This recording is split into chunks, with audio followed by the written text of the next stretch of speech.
हो देलू मुस्काई। मार दिल मोहनी तो कान्हा दिल भयो तोहर दीवाना। हर गइल बानी भागे तोहरी ओरियाई दिल सीधा साधा से।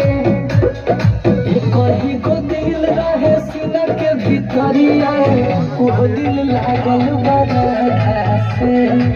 कहीं को दिल रहे सीना के भीतरिया वो दिल लागल बड़ा से।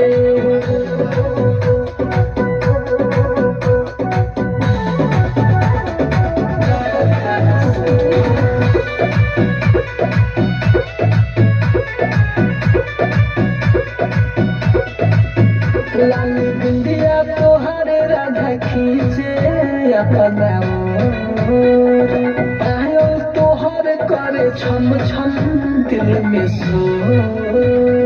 दिल तू बजाई जो मुरलिया राधा के तू जीत लेला छलिया। सतिया समर कर प्रिंस गुड़िया बाबा के बतोहराई राधा से। कहीं को दिल रहे सीना के भीतरिया वो दिल लागल बड़ा से। कहीं को दिल रहे सीना के भीतरिया वो दिल लागल बड़ा से। बहुत छोटा था रे।